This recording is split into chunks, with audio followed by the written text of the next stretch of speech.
Welcome back, ladies and gentlemen. Thanks for taking the time out of your day to join another podcast over at No Trade Clause. I'm Aaron Washington, your host. Glad you guys are back with us as the free agency is upon us. And there's a lot of action here across the NBA that we like to cover on this podcast for episode 118. So this should be a fun one. If you guys have been kind of keeping track on the transactions going on over the past few days, then you should be well aware of what we're about to discuss. But we wanted to give our take on a few deals here and also kind of dive in a little deeper and maybe cover some concepts of the CBA and the cap that you guys might not be aware of. You're not, super in tune with some of those mechanics. So we aim to get in touch with some of those on this episode and let you guys know what's going on. Special guest with me this evening on this podcast, guys. This is Steven Bagell. He's the host of the Bird Rights Pod. And I figured it'd be great to have him on. We actually were trying to coordinate a podcast. I was going to go over on his pod and try to get something going at the start of free agency. That didn't quite work out, but figured as things were progressing, he was on my mind. So he's one of the first people I reached out to about doing this episode and kind of covering what has happened in the days since June 30th and the deal started breaking. A lot more has happened. And some of these deals are very interesting and maybe a little bit unexpected. So, Steven, thanks again, man, for taking the time to join this podcast. We're looking forward to this. Glad we finally got to connect and collab on this. I know it's been a long time coming, but in any case, glad to have you on. Hope all is well in your world, man. Yeah, absolutely. Again, I appreciate you having me on. I know we talked a little pre-show about it, but yeah, I'm excited to be here. I am going to be at Summer League next week, flying out. I'm actually doing SBC. Obviously, I know you guys are sponsored by Sports Business Classroom, so I'm excited for that opportunity. And yeah, as for something that I thought was going to be a slow free agency, given, it's not like a total dynamite free agency class, I would say. We had plenty of movement, plenty of trades, and yeah, I'm excited to break some of them down. Glad to hear that, man. I mean, like you said, there have been some interesting deals here. It was a slow trickle. It wasn't like we had 10 deals ready at 6:01 like in years past. It was a little bit more of a slow burn. But things have progressed, and it's really going to be interesting to break some of these down because the mechanics of some of these deals are a little bit different than what we're used to seeing. So we're going to get into that here shortly. So let's go ahead and start off this episode with the first player that we want to zoom in on. He got a max rookie extension from the Orlando Magic not too long ago. This is going to be wing Franz Wagner for the Orlando Magic. And this is a deal that some people may be surprised to see. He's not a household name. He's not Paul George. He's not LeBron James. He's not Anthony Edwards. So when it comes to a max rookie extension, he's probably not the first name that some people think of. But regardless of the general perception of Franz, he is a great player. He just finished his third year with the Orlando Magic. He had a great season for them. He was a big part of their resurgence up the Eastern Conference. They did get into the playoffs. They lost that first round series against the Cleveland Cavaliers in 7 games. But Franz has really taken steps forward in his game every single season. Next to Paolo, they form a great front court rotation. So for Franz, his deal is pretty significant. It's going to be 5 years, $224 million. But there is a potential for $269 million. Of course, there's those kickers that come into play if he hits a all NBA team, MVP, Defensive Player of the Year. Those can kick his contract up several more $1 million. So for next season, he's going to be in the last year of his rookie deal. And then for 25-26, it's going to jump to $38.6 million with the 8% raises for the next 4 seasons. So for Franz, it's a large bag of money. And Steven, my first impression of this deal was that, in this point in time right now, is he worth $224 million plus? Maybe not quite, but I think part of the reason the Magic did this deal is because they see him as continuing to take those steps forward in his game. He's already a super versatile forward. He can move the ball well. He can run pick and rolls. He can guard almost every position on the floor. He's one of the best defensive players out there. When you're talking about wings, you go and look at his numbers on dunks and threes as far as the defensive estimated plus minus. He's 21st. He was 21st in NBA on that front. So just to kind of give some kind of a marker of his defensive potential, he has that in his bag. So the one area of his game he needs to improve upon is that 3-point shot. He finished at only 28% last season. But in the seasons past, first and second season, he was in the mid-30s, 35, 36%. So it's in his bag, and he is an 80+% free throw shooter. So I imagine that this last season was an outlier. He will get back to prior levels. He'll be a good 3-point shooter. But he could do pretty much everything else. He can Euro step. He can get by defenders. He can do pretty much anything on the court. So I think that's why he garnered this deal, is because he is exactly what you look for in a modern forward, modern wing in the NBA. Being able to do everything at 6'10" is really incredible. So I think it's a good deal for the Magic, and they had the cap space. So you might as well give this guy this contract. It's not like you're going to get some other big free agent to come in that's better than KCP most likely. So why not do the deal? What did you think when you saw this deal? Were you in a little bit of sticker shock, or were you kind of in the same camp as me to where you kind of see the potential of Franz Wagner and why he deserved this kind of a deal? So I don't want to say I was surprised, because I thought that, if you want to keep these guys that you're drafting that are homegrown happy, I mean, we saw the Pistons do the same thing with Cade Cunningham. I know that's a different situation because the Pistons aren't, they're still rebuilding. They're not quite a playoff team yet. Mm-hmm. So they have to, Cade is sort of the cornerstone franchise player that they do have. So they have to make him happy. Right. But I think it was about 6 months ago, somebody asked me about rookie extensions on Twitter. And I said, I'm not sure if Franz Wagner is going to get the full max rookie extension. And I had Magic fans tweeting at me like it was a no-brainer. So obviously they watch the Magic more than I do. They felt differently.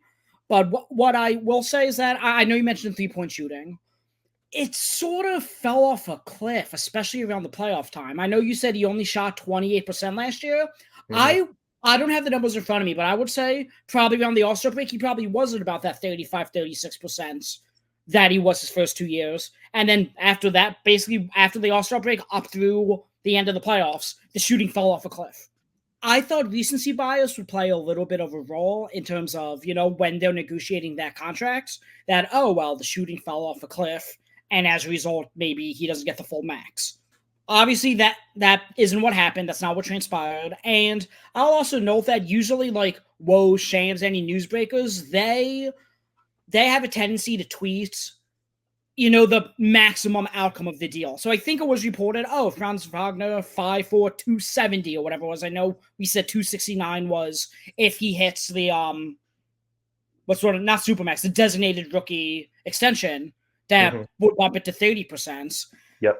And so, yeah, I wouldn't say total sticker shock. I mean, obviously, if he were to make All NBA this year, which would be probably, if he were to get that rookie extension, that would most likely be how he would do it. That's a substantial, 270 million is extensive. 224 obviously isn't. You don't have a choice. That's the thing that's tough with a lot of these rookie deals, is that, yes, the guys are homegrown, and if they're success stories, you're going to have to pay them. We saw Andrew Wiggins years ago with the Timberwolves get a massive rookie extension at the time, which wasn't nearly as ludicrous as this deal because the cap was substantially less. And the hope was, he has to play and grow into this deal, essentially, to be worth that value. So that's a lot of the time what rookie extensions are. Obviously, I'm just thinking like Tyrese Maxey, obviously different draft class, and he wasn't an extension. He gave them the cap space and then re-signed for the 5'4", But he's clearly already earned it. Franz, as great of a player as he is, second best player on the playoff team right now, I wouldn't say he quite earned that entire contract, but the hope obviously is similar to what the Andrew Wiggins theory was, is okay, he's good enough already that, he's going to keep getting better, and as a result, kind of play his way into being worth that deal. Exactly. Yep. That's where I'm at. That's exactly what I said on Twitter. I made my thoughts clear. I thought that a lot of potential played into this deal. It was factored into the amount. So a lot of players that get the max rookie extension are no-brainers. They've earned it, like you said, with Tyrese Maxey. He was all-star player, already, huge scoring games in the playoffs. I mean, he was incredible. I mean, he was magnificent. So that was a no-brainer that most people saw coming.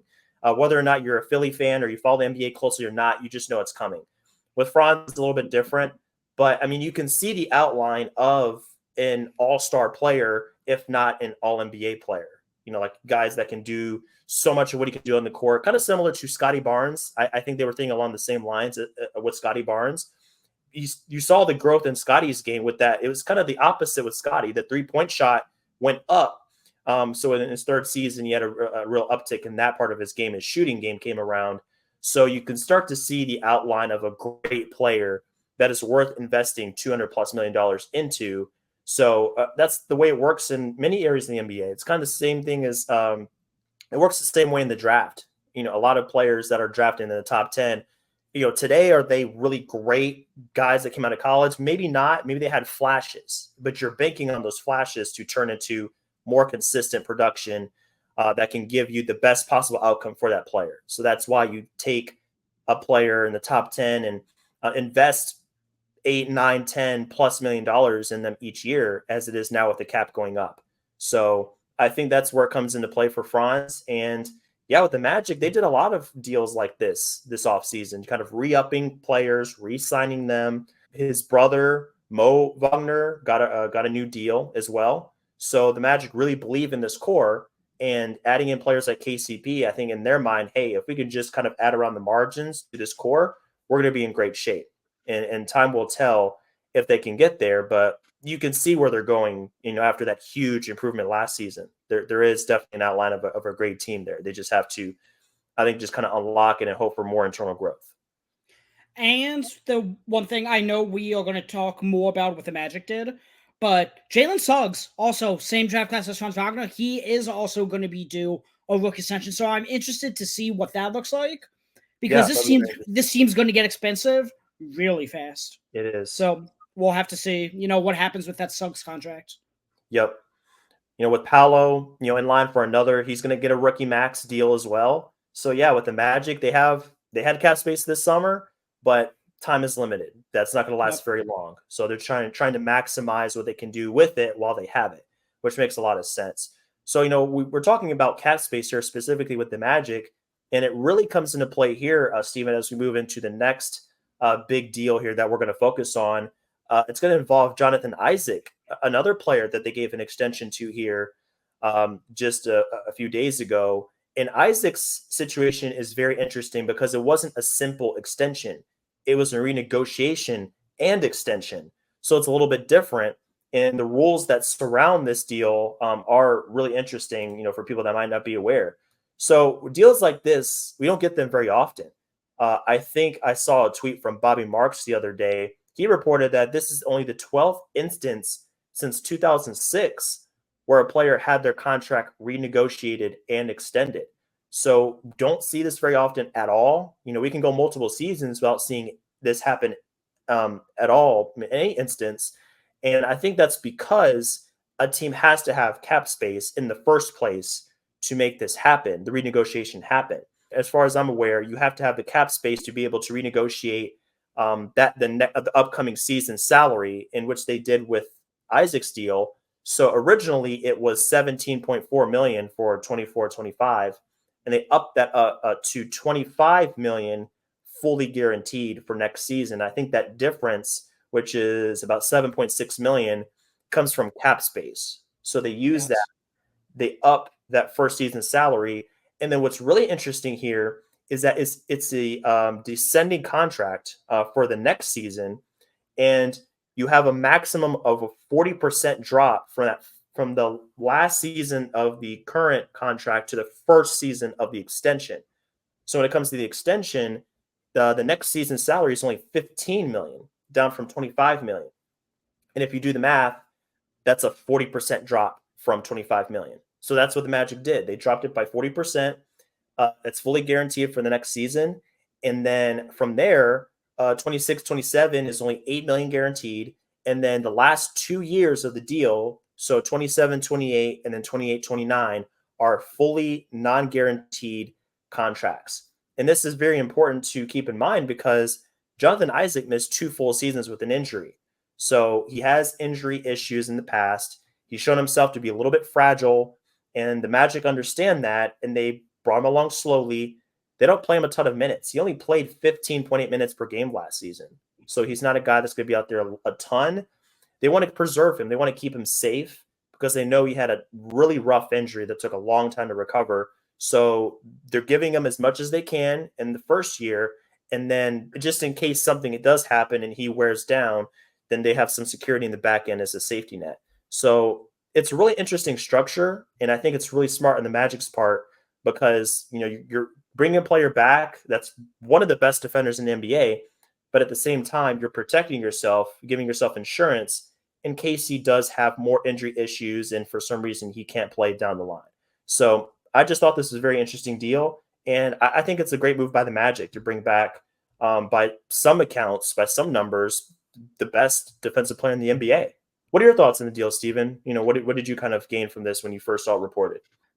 I know we just talked about how the Magic will get expensive pretty quickly with Suggs extension coming up. With Paolo, you're going to have to pay. Obviously, just paid Wagner, or Franz Wagner, Mo Wagner, Gary Harris, they re-signed. So they basically not only maximize their cap space, but I love how they structured this deal. I believe Jonathan Isaac's last deal as well was a similar structure in terms of, multiple years were non-guaranteed. He ended up getting the entire duration of that contract because I believe this was the last non-guaranteed year, which they obviously since restructured and made it into that balloon payment that you're talking about.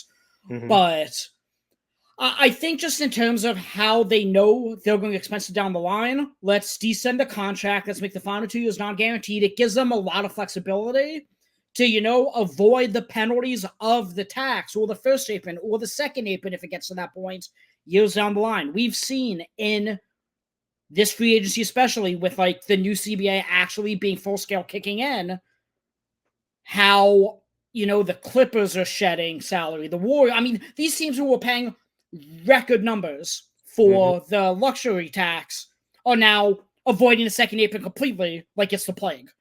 Yep. So I know Orlando, I don't know if I consider them a smaller market team, but they're definitely not a bigger market team either. I understand the ramifications. Yeah. So I totally understand the ramifications of trying to avoid the tax entirely.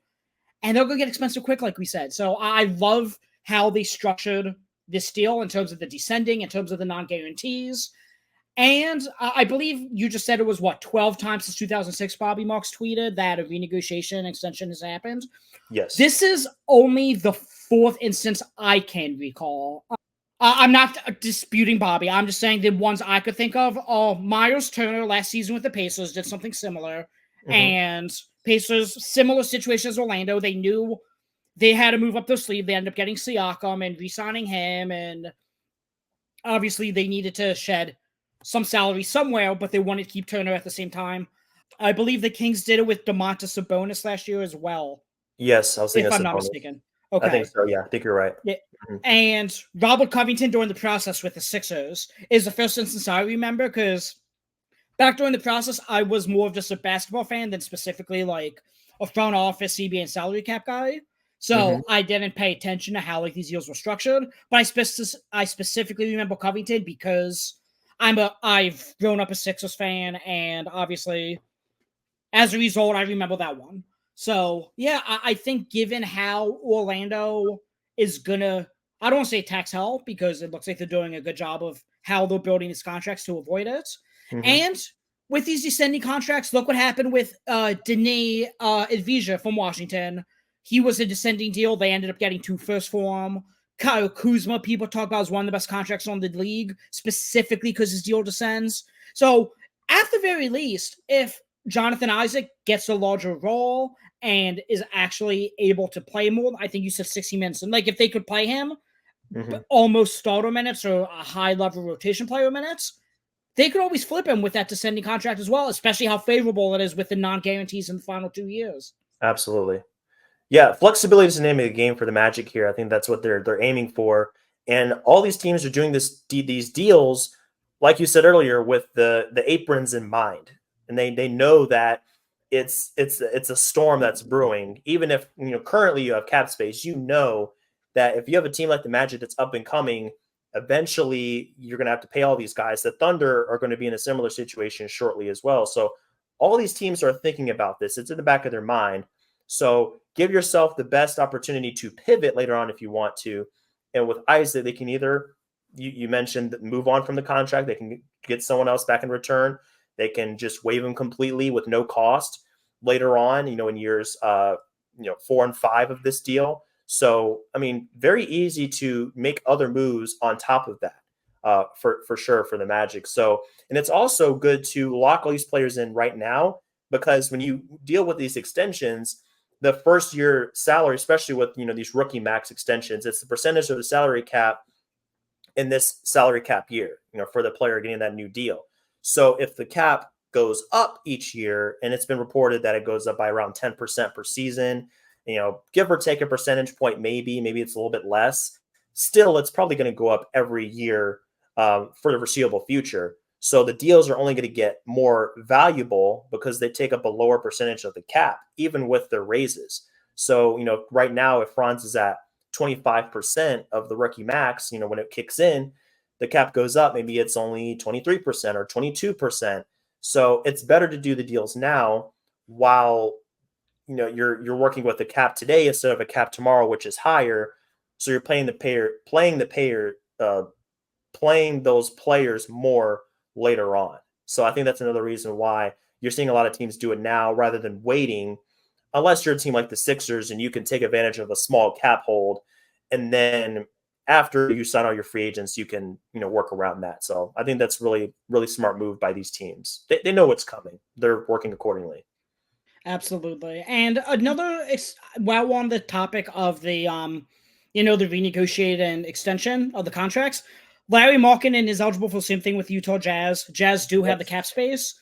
I know Markkinen, his name's been surfacing in trade talks, but in this scenario, they decide to keep him and don't trade him. That is something that, some listeners could also be on the lookout for as well. Absolutely. Yeah. That's another situation. And Bobby's talked about that as well. They're kind of in a waiting game with him. Yeah. They have all this cap space, but they're holding on to it because they know there's another player in their camp that's eligible for this type of deal that Jonathan Isaac got, that Sabonis got, that Miles Turner got. So I think they're trying to kind of figure out what they want to do with him as far as trading him or keeping him before they engage in some kind of deal like that. So that situation is going to be very interesting to watch. And just a couple more points on Isaac, just to kind of touch on what he means to the Magic and why he got such a deal. It makes so much sense to keep him around because he's another big reason why they've made a move up the Eastern Conference standings in recent years, because he's so elite defensively, 6'10", 6'11", almost 7 feet with a crazy wingspan. He's able to swallow up guards, forwards, centers. He's almost like a Swiss Army knife defensively. You can play him in almost any coverage. He's going to at least hold his own, if not excel in that kind of role defensively. You can go out there and you can look up defensive highlights of Jonathan Isaac. You're going to see him blocking players, gathering steals, disrupting plays, just contesting shots at the rim. Anything you can think of that's a positive on defense, he's going to give it to you. So that's where most of his value comes from. He actually finished number 1 on dunks and threes. Their estimated defensive plus minus on their site. They rank all the players. So they go from, highest impact, highest number in that rating all the way down. And he finished number 1 at plus, I think it was plus 4.1 on their site. So just to give an idea of how good he is. And then offensively, he's going to give you a little bit here and there. He's not going to be a flamethrower by any stretch. But, he did hit 37% of his threes last season on about 1.9 attempts per game, 2 attempts per game essentially. So he's got a little bit in that area. But defensively, he's such a monster. So with that part of his game being so valuable, and then he can kind of just slot in where necessary offensively to complement those other wing players and the other big men he's playing with. It makes so much sense to extend him, keep him around, and bank on him being healthy, because when he is, he's an incredible defensive player, just a great guy to have in your rotation. The one thing I just want to add into that is that I was just looking for the tweet. I thought it was Shams who initially posted the terms of the deal, but either way, whoever tweeted it, whether it was Shams or Woj, Chris Haynes, Mark Stein, whoever it may be, they said Orlando Magic are negotiating a new deal with center Jonathan Isaac, which that's the first time I know that a lot of the times they just kind of say whatever. They're the mouthpieces, for lack of a better term, for whatever player or their agent. But it seems like I know Jonathan Isaac started at center for the Magic in the playoffs in the series against the Cavs. But this is the first time I've ever really heard somebody refer to him as, okay, look, he's a center. So yes, he can guard guards, he can guard wings. I think he's more of a bigger wing than he is a center. But either way, I do think that was a little bit significant, that whether it was Isaac or his agent or the Magic, that they wanted him to be referred to as a big man, essentially. Yeah, that's really interesting that they did that. And I'm actually looking on Clean the Glass right now to look at his positional breakdown. On here, at least for the regular season, I don't think he played any minutes at center. It has him at 86% at the 4 last season and 14% at the 3.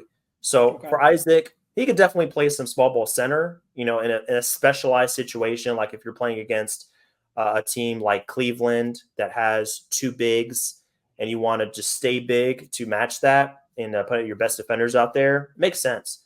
But yeah, it just kind of speaks to his versatility, being able to play that center role in short spurts. I don't think they rely on him major minutes in that position, but he can do it.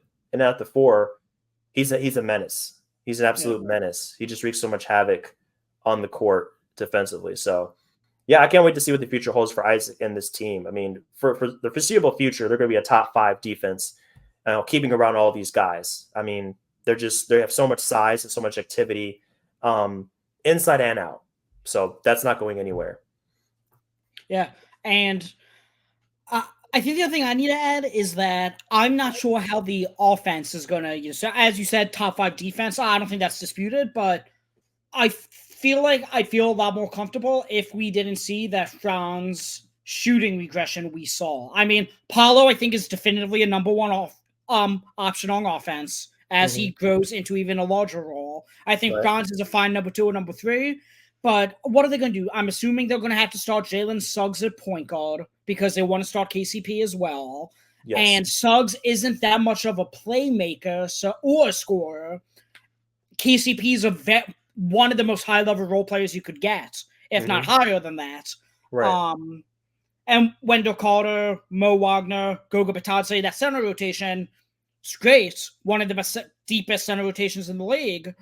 But I don't know where they're getting consistent offense from, and that would be my concern. But we'll see how things play out. For sure, if they get that boost back up from Franz on that end, I think they'll be in a much better position. So if they're banking on that, KCP's did shooting, still going to be clunky at times. I think having majority of the same rotation, but maybe a slight uptick from last season offensively. So if they maintain defensively and maybe move up 2 or 3 spots offensively with a little bit more spacing, I think they're going to be right back in the thick of the playoff race in the Eastern Conference. 5, maybe even competing for top 4 seed again in that area. So they're in great shape. So they just have to kind of continue to work on that, get a little bit more creation. They have all these pieces they can trade, so maybe they send a few of these guys out eventually and get somebody in the guard rotation that can make a little bit more happen offensively. So not worried about that for them at all. So, Steven, you said you grew up a Sixers fan. So this next segment should be pretty interesting here to cover as the Sixers continue to form their new rotation around Maxey and Embiid. So next we're going to cover Caleb Martin's new deal with the Philadelphia 76ers. So he's leaving the Miami Heat. And this whole situation has been covered at length. And it's kind of a sad story.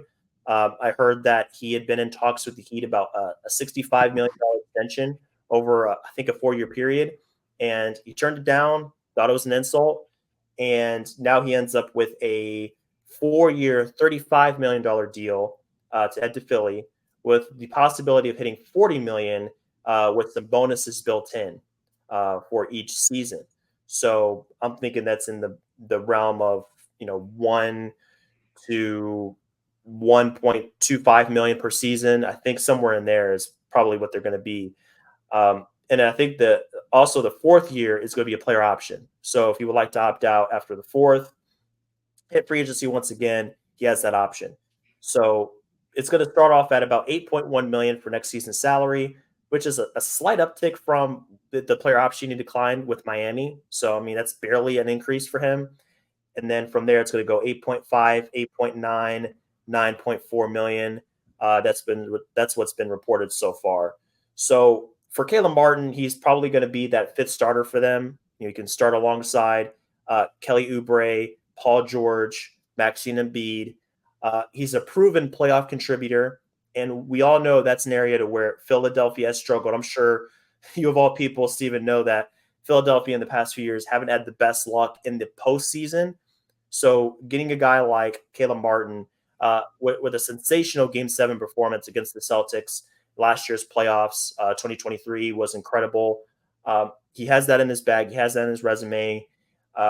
Only averaged about 10 points per game last season. But he does have a great knack for attacking closeouts, getting in the paint, using his athleticism to finish at the rim, just generate contact inside, throwing down some posters every once in a while, just really making some things happen at the rim with some creative finishes. Could definitely get hot. The shot isn't incredible, but he definitely has the ability to knock down 4 or 5 in a game if he gets some space. So he's got that in his resume. And then he's a pretty good defender as well. He's no Jonathan Isaac, but dunks and threes has him at about their 74th percentile in their defensive estimated plus minus, just bringing that back in again, that one number at plus 0.5 for that rating. So with this deal for the Sixers, I like it. It's just another maneuver to utilize that cap space before they give Maxey that max rookie extension. So I think it's another great move on their part. And they're doing things the right way, trying to build out this rotation. I still have some questions about the bench and how they're going to fill in minutes with the second unit, not having DeAnthony Melton there anymore, not having Paul Reed there anymore. They did get Andre Drummond, which I did like that deal for 2 years. But yeah, with this Caleb Martin signing, I think it's solid. Philadelphia is well aware of what Caleb can do. They played against him in the playoffs. So they have some history playing against Caleb Martin, and they see what he can do. So we're going to have to see how this plays out for them in the postseason. But as a 6'6" wing that can guard other wings and other guards pretty well, I think it's a very fair deal. It actually might end up being a little bit of a bargain based on what he gives them over the course of the season. But let me go to you, Steven, and just get your thoughts on this. As someone that I'm sure follows Philly pretty closely, what do you think about Caleb Martin signing for this deal? Do you think it's a good deal for the Sixers? And how do you see him kind of fitting in with the rest of those guys in the starting lineup? So I think it's a great deal for the Sixers. As you said, I think Miami offered up to $65 million to keep him. And Miami, needless to be said, very smart organization. And the fact that they thought he was worth $65 million or willing to sign him to that shows, that I think I agree with you in terms of, yes, this deal's definitely going to end up being a bargain for the Sixers. In terms of the starting lineup, I think between everyone's like, oh, well, he can't play the 4 that I've seen in terms of Sixers fans. I don't think it really matters who's playing the 4, whether it's him, whether it's Paul George, whether it's Kelly Oubre.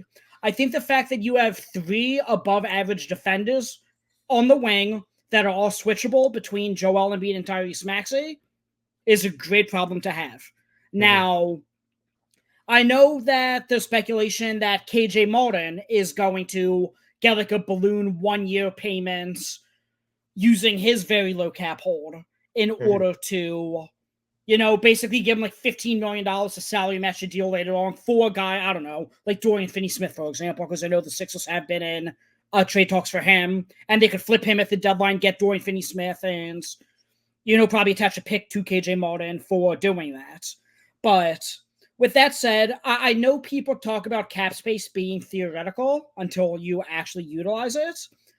I think not only for the Sixers, but even I know we just talked about Orlando. I think the cap space teams have done a phenomenal job of making that theoretical cap space into an asset. I mean, Look at what the Sixers did. They took a chance of not extending Tyrese Maxey's rookie extension when he's very well deserved it, even before this year.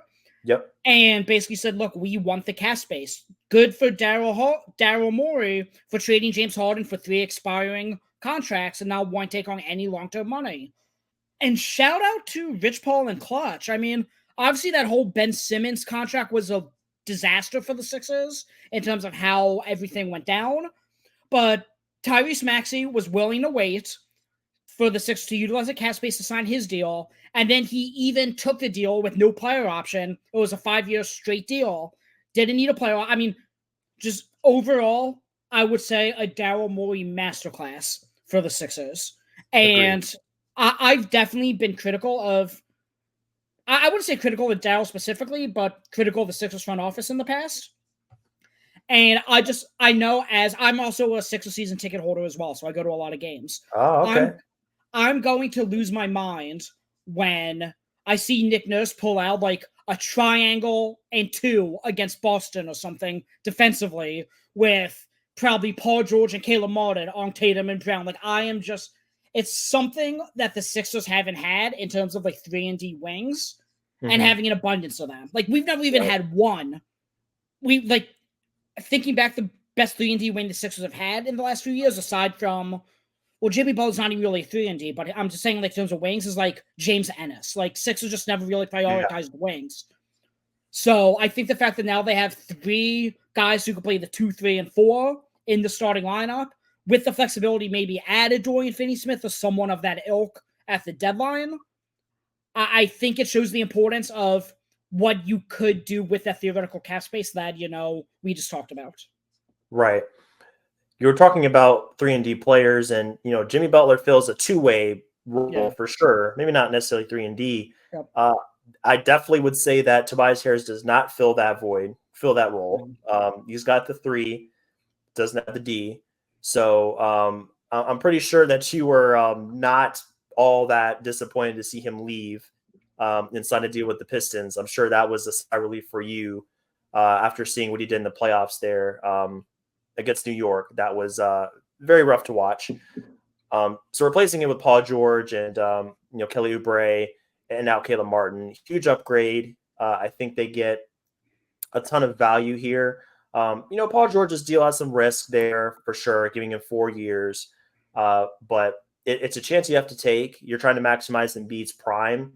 And if you want to do that, you have to have a shrewd operator like Daryl Morey. And he looked at Tyrese Maxey's hold in their cap sheet and saw $13 million for next year. And it's like, okay, well, let's fill in the blanks here in the rotation, then re-sign him. And then that jumps from 13 to over 30 million for the max rookie extension. So great use of that space, just to kind of echo your point there. And I mean, they're set up really well here going forward. I know they also, I think, worked out that, I think it was a sign-in trade for Buddy Hield. So working that into just all kinds of deals here, just kind of maneuvering, making small deals, bringing in Drummond for 2 seasons. I think a very, very solid deal just to get some size and rebounding in there. I think that's the one area to where I don't think it's a huge concern, maybe a slight concern. It's just their overall size. If you're going against a bigger forward, I think there could be, a little bit of trouble there, just kind of containing a player like that defensively. But still, like you said, there's versatility there, and there are players that can switch 2 through 4. So that's a lot of value there in today's NBA, because most teams switch a lot of these sets, whether it's the pick and roll, whether it's some kind of a off-ball action, they're switching there as well. So having players that can stay attached and are pretty long and pretty athletic, it's going to be very valuable moving forward. So I think just as long as they can fill in a couple of pieces here and there on the bench, they're going to be in great shape. So I think after it's all said and done, I can't remember for sure, but I think they're going to be somewhere in the neighborhood of maybe just below that first apron. I think is where they're kind of trying to stay around. So if they can do that and not be completely hamstrung by any of the aprons, huge win for Philadelphia. They're still going to have a little bit of flexibility there, even after making all these multiple transactions this summer. Yeah. That's the one thing I will note is the importance of the low cap hold of KJ Martin. I know I just briefly discussed it, but so many teams are now hard capped at like either the first apron or second apron. Because like now with this new CBA, if you take in more money than you send out, you're hard capped at the first apron automatically. Yep. So many teams are hard capped at the first apron. If the Sixers could avoid that by giving that balloon payment to KJ Martin, which if you were to sign and trade KJ Martin now, there's the base year compensation issue where only 50% of his salary would count for salary matching. But if you sign him to, let's say, $15 million 1-year deal now, you could just, hold him and flip him at the deadline for a guy who makes less than that, essentially. Any guy who makes a mid-level exception money, anybody makes less than that. So that's where I think, if like a lot of Sixers fans like, oh, now let's get DFS as well. It's realistically not going to happen because the Sixers aren't going to hamstring themselves at the first apron. And they shouldn't, because so many other teams are hard capped at it that why would the Sixers, if it's not necessary, they got their fifth starter meanwhile.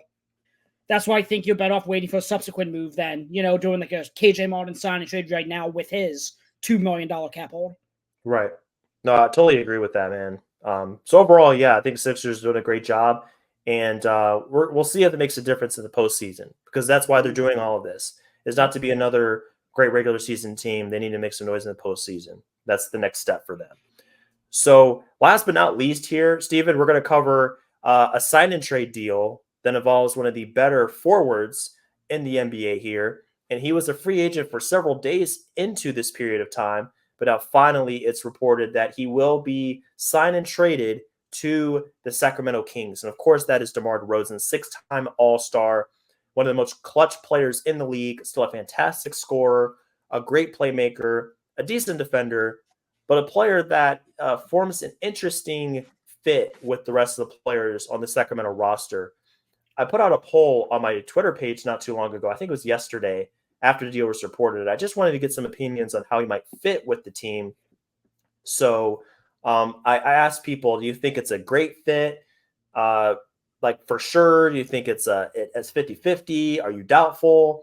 50% of people were saying it's a possible good fit, with the other close to 50%, just under 50% saying either for sure, definitely, or they're kind of doubtful. So I think more people than not are optimistic about the fit here.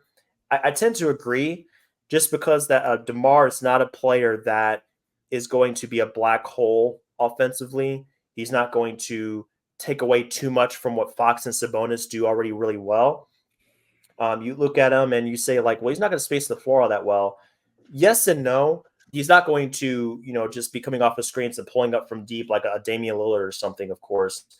But if you go back and look at some of his shooting numbers from years past, his catch and shoot 3-point percentage last season was 34.5% on 2.2 a game. So he does have that in his bag. His corner 3-point percentage last season was almost 40%. So 39% for last season.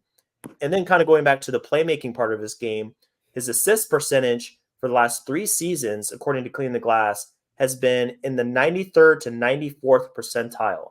So you're looking at a guy that is not afraid to move the ball. He's not afraid to get some shots up off the catch, just a quick action from a pass out from a Fox drive. He's more than willing to put those up. And if it's in the corner, it's going to be even more accurate. So I do see where there can be a fit there. Defensively, there will be questions, but I'm sure they'll kind of figure that out as they go. For the total value of DeMar's contract is going to be 3 years for it looks like a total of $74 million. Year 3 is not fully guaranteed. There's a partial guarantee there. And there's also a bonus built into his contract for making an all-star game. And I'm sure that the Kings will be more than happy to pay that if he does play up to that level of being an all-star. They'll have no problem with that. So the other part of the deal is going to be Harrison Barnes and a 2032 pick swap going to the Spurs. So here comes the Spurs again, trying to load up on some of these picks later on in the 2030s. And then for the Bulls, it's going to be Chris Duarte, whose value has diminished greatly over the past couple of seasons, along with 2 second-rounders and cash going their way in exchange for losing DeMar DeRozan. So they at least got something out of this deal. So those are some of the overall numbers for this deal. I like that the Kings were willing to make this trade to get who is, by most accounts, a better player in DeMar DeRozan replacing Barnes. I think that does make them a little bit better. Doesn't make them a favorite. I wouldn't say that. I wouldn't put them in the top 4 of the Western Conference even after this deal. But I think there is a lot of potential here, especially offensively. It was only like 2 seasons ago that Sacramento finished. I think they were either number 1 or one of the best teams offensively in the league. And last season, they fell all the way down to about league average. So getting a player like this that's very dynamic is going to help them kind of get back to where they were, just being more of a team that has a lot of firepower and that can keep pace with the Denvers of the world and the Minnesotas and the Dallases. it's really going to help them in that regard. So those are some of the facts I just want to get out there. How did you feel about this deal, Steven? And do you think it's a good fit for the Sacramento Kings for what they're going to end up paying DeMar DeRozan, which is somewhere in the neighborhood of $25 million a season? So, in terms of your poll, I would say it's an okay fit. I don't love it. I know the Kings were apparently negotiating a deal for Brandon Ingram. I think I like the DeRozan fit more than I would like the Brandon Ingram fit. I just don't know where exactly Sacramento is going to get their defense from. Neither Fox, Sabonis, or DeRozan are what you would say maybe above average, but not quite more than that. Keegan Murray, Malik Monk, Kevin Huerter, all the rotation guys I don't really see as being high-level defenders either. That's where I'm like, okay, I don't know. Yes, I know you're saying, oh yeah, well now they could keep up offensively with Denver and Minnesota and Dallas. But I think those teams are going to have a field day with them when they have the ball in their hands as well on offense, because I don't think Sacramento's going to be able to defend them. So I still think there's another move to be made. They do have that Kevin Huerter $16.5 million to match salaries for another trade. I know people are saying they still do want to go after Kyle Kuzma. At least that's the alleged rumor going around. I don't know the validity to it, so please don't aggregate me. But, I mean, I don't think Kyle Kuzma helps either, because he's another one who's all offense and he's dynamite on offense, but defensively, he struggles. I will note Woj's tweet did initially say the Kings will also send the Spurs a 2032 unprotected pick swap. He did correct it. 2032 picks cannot be moved yet, even in swaps. It is a 2031. 31, yep. So, yeah, correct. So I know that there's been reports, it's 2032 and it's 2031. You can't move anything after that yet. That right. Pick goes until next year.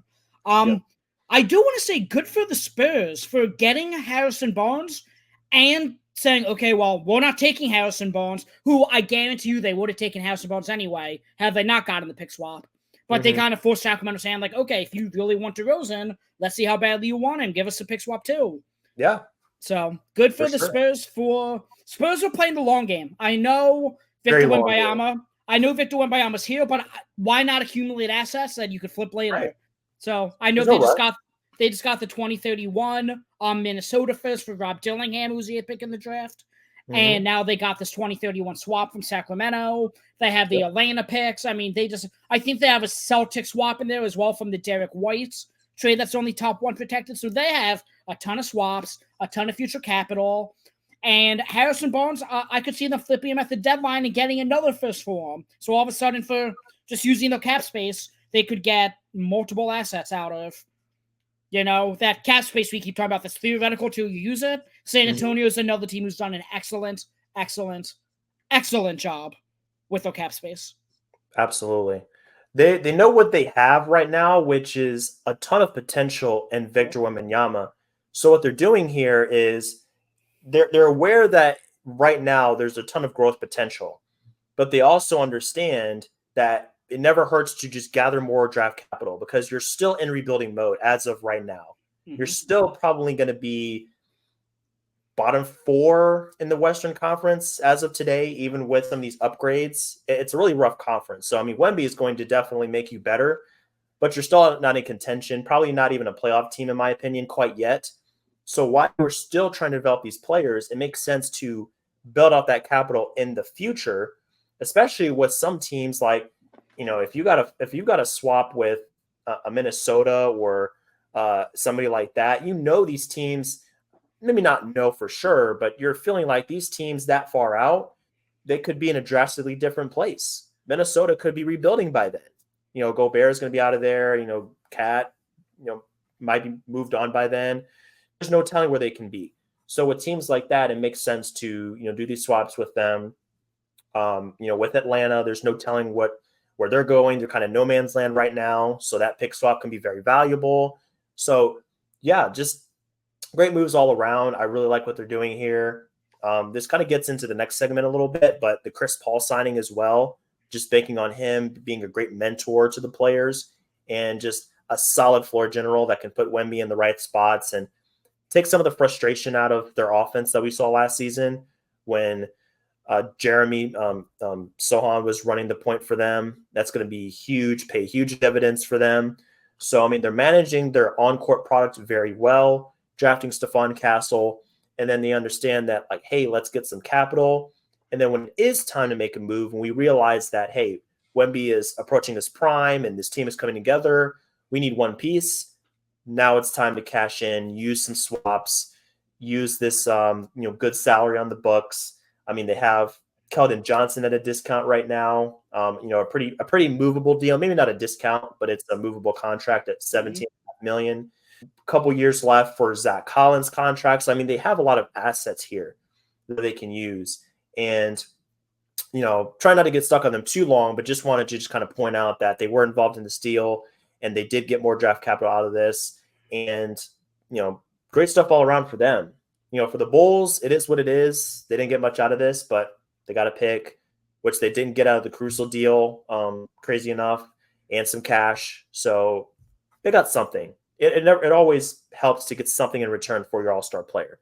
So kudos to them for at least reaping something in return from losing DeMar DeRozan. But yeah, really interesting deal here. A lot of multi-team deals with these signing trades that convolute things a little bit, but you can kind of see where each team is coming from and why they did their part of the deal. No, absolutely. I know you just mentioned Chicago. I do want to be like, okay, well, this is the same front office that refused to trade Andre Drummond for 2 seconds at the deadline, that held on to DeRozan past the deadline, that apparently they had a lottery pick or 2 firsts for Caruso and turned it down. And now all of a sudden they end up trading those guys for less. DeRozan ends up walking. They lose Drummond for nothing. Sure, they recouped a second or 2 for DeRozan, but I don't want to beat a dead horse in terms of what Chicago could have, should have, would have done. Let's just, okay, you know what? They're finally embracing the rebuild, it looks like. Let's just, praise them for that and move on. I mean, look at Washington. Washington did a similar thing when they traded Bradley Beal, because it was like, okay, Washington's needed to rebuild for years, and they put it off and kept being in the purgatory of right below the play-in in terms of like getting 8th, 9th, 10th pick in the draft every year and not being good enough to make the playoffs and not bad enough to get a high lottery pick. And now Washington ends up, Kristaps is gone, Beal's gone, Gafford's gone. They even traded Advisha, where they ironically enough got more first for him than they did for Beal, Porzingis, and Gafford combined.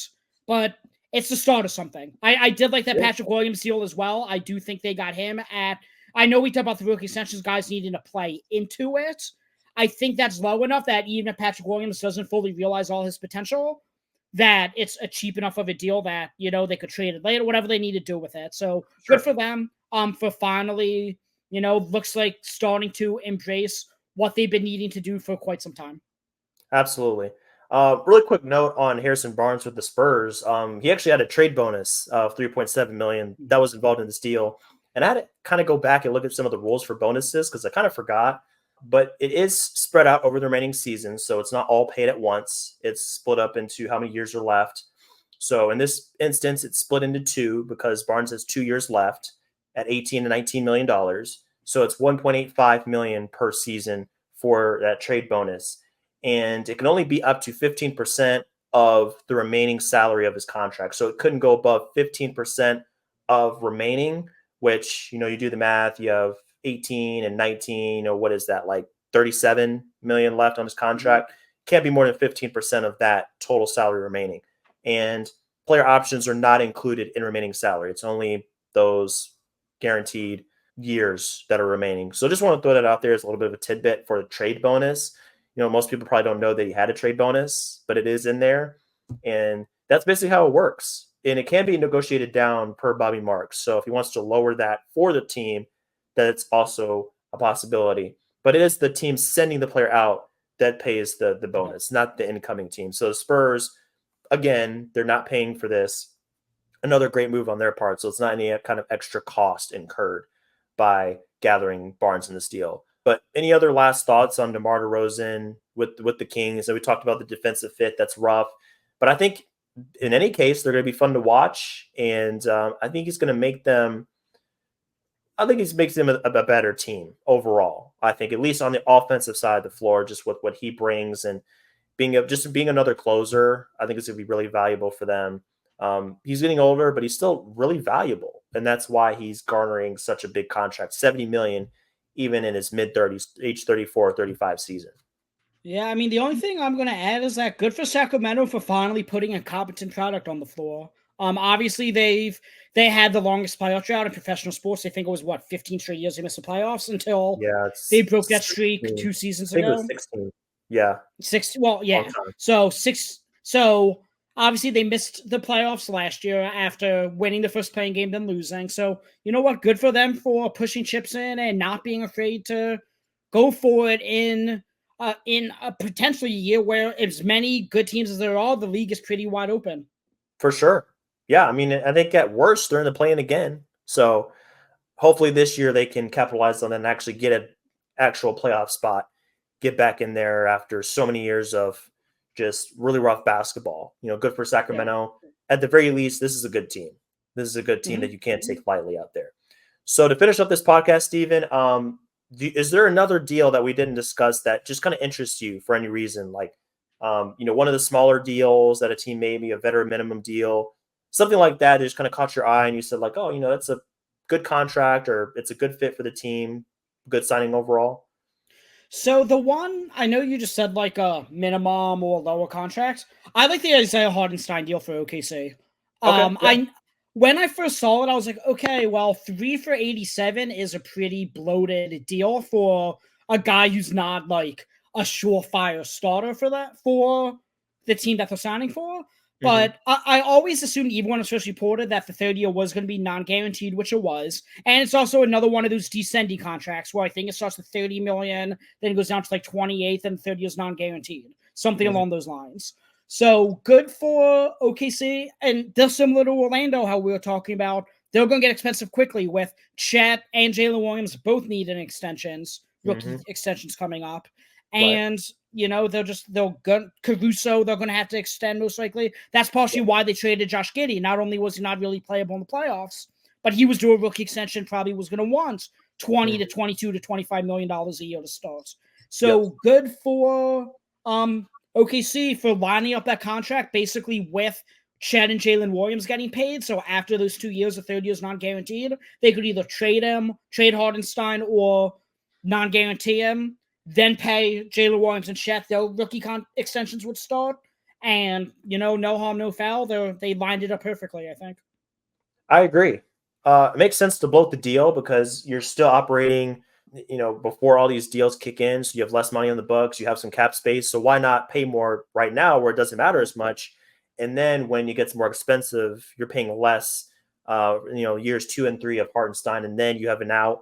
Just like we talked about with Isaac, if you want to move on, if you want to, just cut ties, or you want to get something in return, he's not fitting, he's not working out, you have that option. So yes, it's like, does it make sense to pay somebody that much if he's not going to start? For sure, start.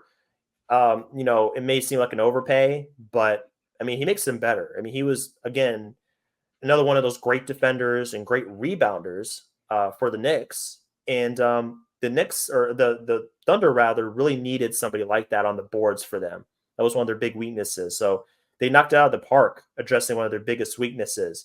And then Caruso does the same for them in the shooting department. So they keyed in on 2 weaknesses and they capitalized and made that happen. So, if it costs a little bit more than market value, so be it.